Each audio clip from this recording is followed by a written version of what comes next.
I am Rajesh Sri Venkatramanan. Now I am reading 120 words within 7 minutes. Don't forget to press like and add comments, share. Okay, we can start. I did not propose to talk today about the need for reforming our educational system. Eminent people and leaders of public opinion have from time to time given expression to views which are well known. The entire process of education has to be viewed as an integrated whole, and we have to be clear about the objectives that we wish to achieve. As you are aware, we are already engaged at present in a process of economic development. Indeed, we are going through what may be called a period of industrial revolution. A large number of industrial and other types of units are being set up all over the country. For manning these units, we need a large number of trained technical people. Most of you have given considerable attention to engineering education, and the universities also have done the same. We have set up a few large technical institutions. Now that we are preparing a fourth plan whose size would be equal to that of all the first 3 5-year plans put together. Obviously, our requirements for technical personnel will be much greater. So I would like all technical institutions in the country to make an assessment of the expansion that they can be undertake for increasing the number of students for technical courses and to bring forward specific proposals. The content of technical education has to be good and substantial, but it is equally important that our young people should have a practical approach to problems. I would like them to be anxious to use their own hands in order to do a good job. It is an approach of this nature that will enable the country make rapid progress in the matter of industrial development. Now, I would like to say a few words to you about the employment opportunities for young men in the coming years of our national development. The completion of education marks a turning point in the life of every man. Naturally, your anxiety will be to get suitable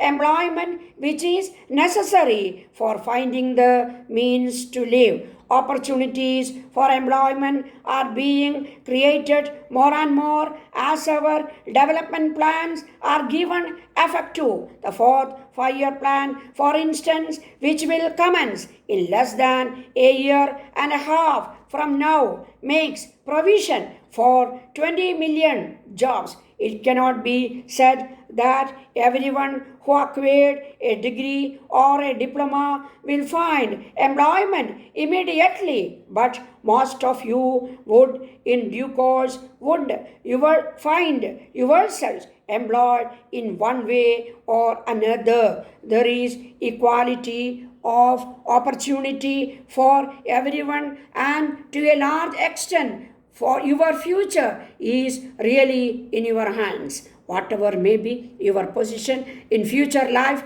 each one of you should first of all think of yourself as citizens of the country. This confers on you certain rights which are guaranteed by the Constitution, but it also subjects you to certain responsibilities which will have to be cleared, understood. Ours is a democracy which gives freedom to the individual but this freedom has to be subjected to a number of voluntary checks in the interest of organized society, and these voluntary checks have to be exercised and shown in daily life. A good citizen is one who obeys the law, whether there is a policeman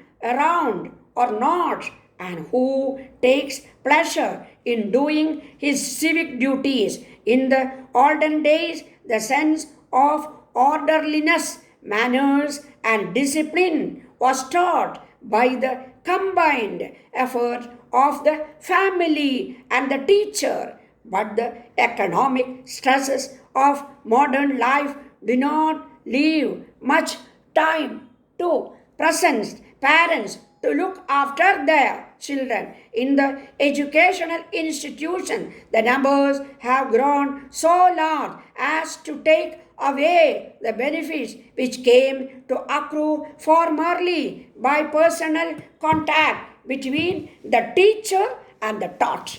Inevitably, our young students are often left much to their own resources. This creates problems which all of us know about. This is an important aspect which has to be examined. The responsibility of young men is great. In my view, every position in life is important in itself. Work has its own dignity, and there is great satisfaction in doing one's own job to the best of his ability. Whatever the duties, we must apply ourselves with sincerity and devotion. Such an approach, apart from being good in itself, also has the added advantage of opening avenues for further progress. We have to see whether we have done our own job